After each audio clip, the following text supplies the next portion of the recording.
नमस्कार साथियों, मैं नेहा शर्मा कुंजल क्लासेज में आपका हार्दिक स्वागत और हार्दिक अभिनंदन करती हूँ। आज हम जो राष्ट्रीय आंदोलन में जो 5 नेता आपके अलग से दे रखे थे, वो अंतिम क्लास होने वाली अंतिम नेता है। उनसे पहले मैं 4 नेता आपको अच्छे से क्लियर करवा चुकी हूँ। आज अंतिम नेता है महात्मा गांधी और राष्ट्रीय आंदोलन।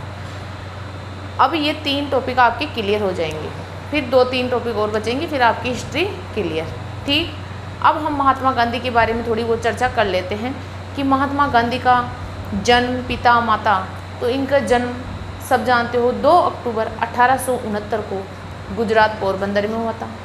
इनके पिता करमचंद गांधी और माता पुतलीबाई और पत्नी कस्तूरबा गांधी। यहाँ तक तो आप लोग सब जानते हो, किसी से छिपा हुआ नहीं है ये रहस्य।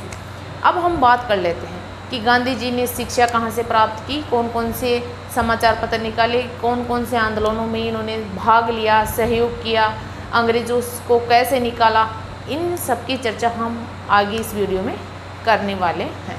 अब हम बात कर लेते हैं कि गांधी जी ने 1888 में इंग्लैंड गए थे बैरिस्टर की शिक्षा प्राप्त करने के लिए, और 1891 तक वो इंग्लैंड रहे और फिर वकालत करके, यानी पूरी वकालत सीख कर भारत में लौटे थे।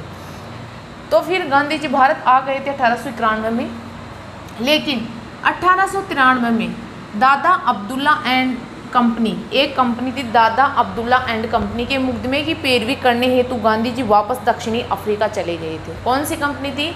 दादा अब्दुल्ला एंड कंपनी। क्लियर? इसके मुकदमे की पैरवी करने हेतु गांधी जी दक्षिणी अफ्रीका वापस चले गए थे, और वहाँ एक नीति चल रही थी, बहुत ज़बरदस्त नीति थी वो, कि रंग भेद की नीति के खिलाफ वहाँ आंदोलन छिड़ रहा था, और उस आंदोलन का इन्होंने सफलतापूर्वक संचालन किया था, और वह आंदोलन सफल भी हो गया था।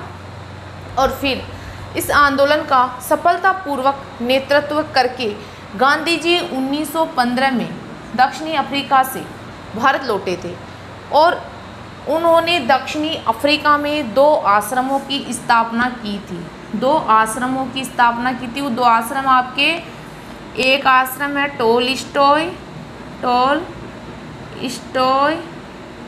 और एक आश्रम है फिनिक्स आश्रम, फिनिक्स।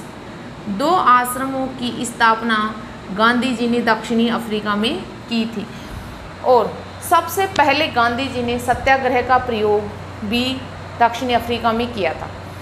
2 आश्रम स्थापित किए, फिनिक्स आश्रम और टोलस्टॉय आश्रम, और प्रथम सत्याग्रह भी किया था वहाँ पे, और दादा अब्दुल्ला एंड कंपनी के मुकदमे की सफलतापूर्वक संचालन किया था, और सफल हो गया था जो आंदोलन चल रहा था रंग भेद की नीति के खिलाफ। और फिर 1915 में गांधी जी भारत लौट आए थे, और वहाँ एक समाचार पत्र भी निकाला था, उसका नाम था इंडियन ओपिनियन समाचार पत्र। देखो, आश्रमों का नाम, समाचार पत्रों का नाम, ये अच्छे से याद रखना, क्योंकि क्वेश्चन यहीं से बनेंगे आपके कि दक्षिणी अफ्रीका में गांधी जी ने कौन सा समाचार पत्र निकाला था, तो आपका आएगा इंडियन ओपिनियन समाचार पत्र निकाला था। अब गांधी जी 9 जनवरी 1915 को गांधी जी भारत लौट आए थे। 9 जनवरी 1915 को गांधी जी भारत लौट आए थे। इसी कारण 2003 से प्रतिवर्ष क्या मनाया जाता है भारत में? प्रतिवर्ष प्रवासी भारतीय दिवस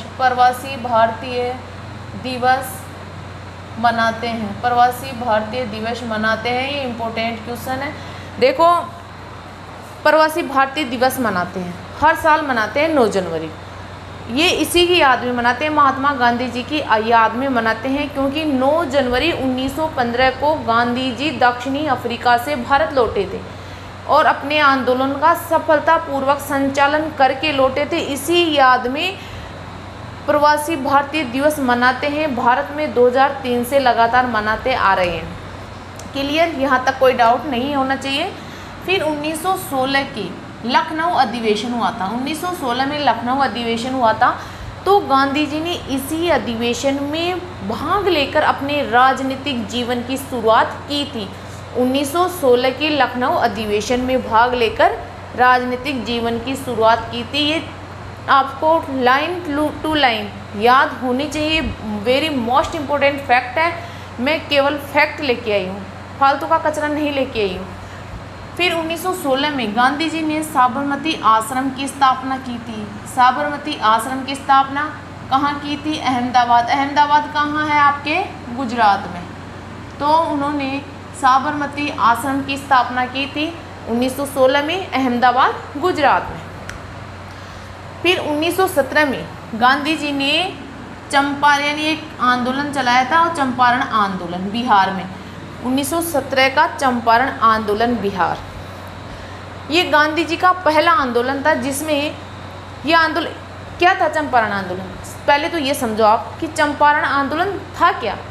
कि चंपारण आंदोलन ये था कि इसमें अंग्रेज किसानों से 3 कटिया पद्धति, एक पद्धति थी 3 कटिया पद्धति से जबरदस्ती किसानों से नील की खेती करवाते थे, जबकि किसान करना नहीं चाहते थे, लेकिन वो जबरन उनके ऊपर जोर जबरन चलाकर वो नील की खेती 3 कटिया पद्धति से किसानों से करवाते थे।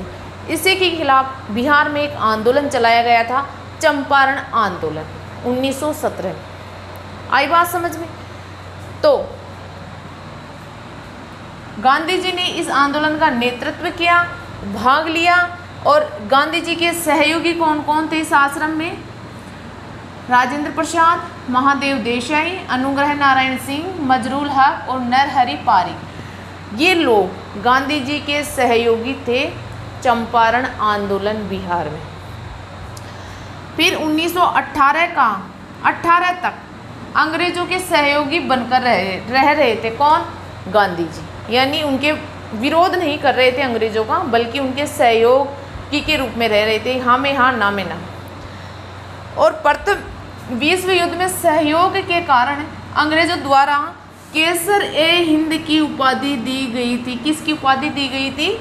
केसर ए हिंद की उपाधि गांधी जी को अंग्रेजों द्वारा दी गई थी। क्यों दी गई थी? प्रथम विश्व युद्ध में सहयोग के कारण। क्लियर? अब 9 जनवरी 1915 में भारत लौटी। 1916 के लखनऊ अधिवेशन में भाग लेकर राजनीतिक जीवन की शुरुआत की। 1916 में साबरमती आश्रम की स्थापना की। 1917 में चंपारण आंदोलन बिहार। सहयोगी कौन कौन थे? राजेंद्र प्रसाद, महादेव देसाई, अनुग्रह नारायण, मजरूल हक और नरहरि पारिक। देखो सहयोगी वेरी मोस्ट इम्पोर्टेंट है। ये जो फैक्ट है केवल फैक्ट है, क्वेश्चन बनेंगे यहीं से बनेंगे। सहयोगी ये क्वेश्चन आया हुआ है 2018 में कि चंपारण आंदोलन में गांधी जी के सहयोगी कौन कौन थे। यानी इन 3 तो ये थे और एक अलग था कि इनमें से कौन सहयोगी नहीं है। फिर 1918 तक तो इन्होंने सहयोग किया और अंग्रेजों ने प्रथम विश्व युद्ध में सहयोग देने के कारण केसर ए हिंद की उपाधि दी गई। फिर खिलाफत आंदोलन। अब देखो खिलाफत आंदोलन क्या था? यह आपके अगस्त 1919 में ये था कि भारतीय यानी टर्की का एक खलीफा था। उस खलीफा को अंग्रेज नुकसान पहुंचा रहे थे। इसी कारण भारतीय मुसलमानों में आक्रोश था कि टर्की के खिलाफ जो खलीफा है उसको नुकसान नहीं पहुंचा हुआ। इसी कारण भारतीय मुसलमानों में आक्रोश था।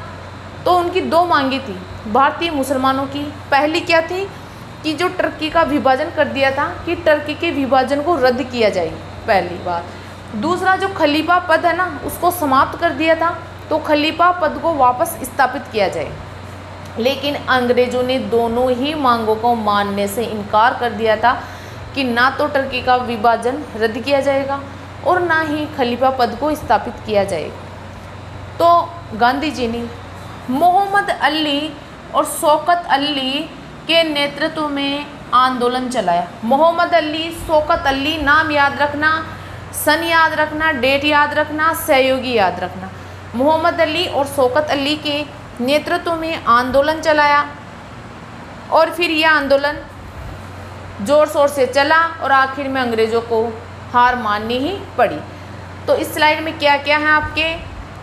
चंपारण आंदोलन, खिलाफत आंदोलन। खिलाफत आंदोलन कब हुआ था? अगस्त 1920। चंपारण आंदोलन 1917 बिहार, और आपका साबरमती आश्रम, और ये लखनऊ अधिवेशन, प्रवासी भारतीय दिवस, और कोई ज़्यादा नहीं है। यहाँ तक मैं आशा करती हूँ आपको बहुत अच्छे से ये चीज़ समझ में आ रही होगी। ठीक, ले लो इसका स्क्रीनशॉट।